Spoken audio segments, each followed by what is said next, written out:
तुम रक्षक काहू को डरना। अब सब सुख क्या है? सब सुख का मतलब ये है कि संसार के साथ सुख मिले, पर सबका मतलब ये नहीं है कि तुम जो है ऊधम मचाओ। हाँ, सबका मतलब ये नहीं कि तुम ऊधम मचाओ, भैया पिए टुन्न घूमो तो कहो यही सुख है ना। सब सुख का मतलब है गुरुवर इतना दीजिए जामे कुटुंब समाए, मैं भी भूखा ना रहूं और साधु ना भूखा जाए, ये सब सुख है। अच्छा, सब सुख मिल जाए, पर कई लोगों को है तो बहुत है पर शांति नहीं है। कुछ हमारे पास आके महाराज आपकी पास से सब बाल बच्चे फिट हैं, सेठ हैं, भगवान की बहुत कृपा है, भोजन भजन खूब चल रहा है, बस फिर भी दिमाग शांत नहीं रहता है। क्यों नहीं रहता है? दिमाग शांत फिटिंग में ही होगा। फिटिंग का भक्ति की फिटिंग जब हृदय में होगी तभी तुम्हारा दिमाग शांत होगा।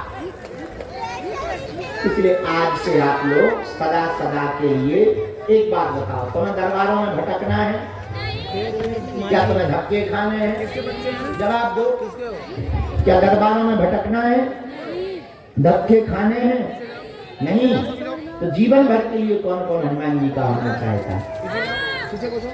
पक्का या कच्चा? जोश में या होश में? सोच लो, बस हाथ नीचे कर लो, पीटने के काम। चलो, तो हमारी 3 बातें मानोगे? चलो पहली सुनो, आज से हमारे चक्कर में ना पड़िए।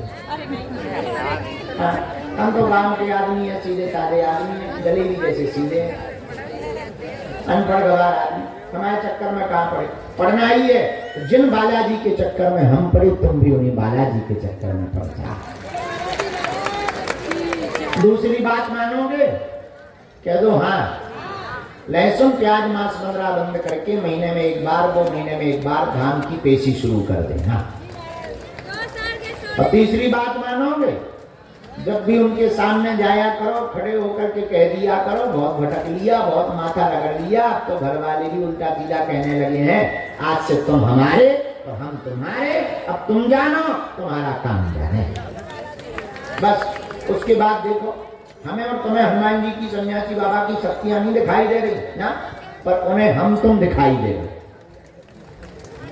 हमें नहीं दिखाई पड़ रहे, तुम्हें नहीं दिखाई पड़ रहे, पर उन्हें हम तुम दिखाई पड़ रहे। और भैया महिमा तो इतनी प्रत्यक्ष है बागेश्वर हनुमान जी महाराज की, गाँव बैठे रहो, लंका में भी रहो, वहां से भी अगर तुम अर्जी लगा के निवेदन करो, नियम करो, तो घर बैठे भी बागेश्वर बालाजी सुन लेते हैं।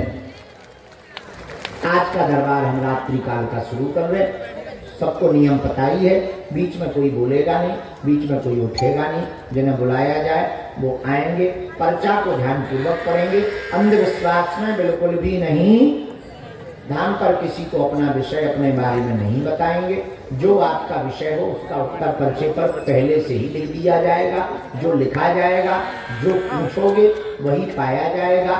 यही हनुमान जी के होने का प्रमाण है। इसलिए बिल्कुल भी उल्लू मत बनना, पर्चा को ध्यानपूर्वक पढ़ना, इसके बाद में कम समय लेना, 2 या 3 विषयों पर अपनी बात पूछना जो मुख्य हो, ताकि और भक्तों के भी नंबर आ सके।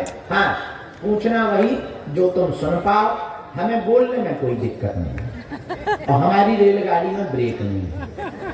फिर तुम बाद में कहो गुरुजी हमारा वीडियो जल गया, वीडियो चल गया, तो क्या हम वीडियो बनाते हैं? लोग बना के डाल देते हैं, तो इसलिए हमारा झंझट नहीं है। आपको वही पूछना, देखो सांप को तुम तोड़ोगे तो सांप काटेगा, ठीक है? और दूसरी बात, दुनिया में चूंकि ऐसा कोई आदमी नहीं है जिसका कोई कांड ना हो, और ऐसा कोई कांड नहीं है जो सुंदर कांड वालों को पता नहीं, इसलिए बहुत गंभीरता पूर्वक नाम जप करो, दोनों हाथ छोड़ दो। हम दरबार शुरू कर रहे हैं। सीताराम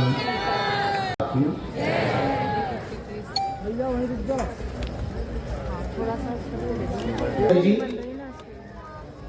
जो वृद्ध दादाजी सफेद शर्ट पहने आगे बैठे हैं, खड़े हो जाएं। आपकी अर्जी स्वीकार हो गई है, आ जाइए। जब समस्या है, चलिए। हमने लिखा 20 साल से लगातार परेशान, मानसिक तनाव बना हुआ है, परिवार भी पूरा परेशान है, कोई काम नहीं होने देता है। आपकी बेटी का विवाहित अवरोध बना हुआ है, बार बार अवरोध बन जाता है, कहीं पर भी वार्ता बढ़ नहीं पाती है, जवाब उल्टा आता है या चुप हो जाते हैं। 2026 में पूर्व दिशा के कोण में मकान से 72 किलोमीटर की दूरी पर आपकी बेटी का विवाह संपन्न होगा। मकान की नकारात्मक शक्तियां दूर होगी, वह पितरों को गया में पिंडदान जाकर के कर दें तो घर की उन्नति होने लगेगी। आशीर्वाद है ना पहुंचे जाओ, आज से ही जय जय होने लगे। आशीर्वाद है। कोई संदेह, बात समझ आ गई? इसको अगला नंबर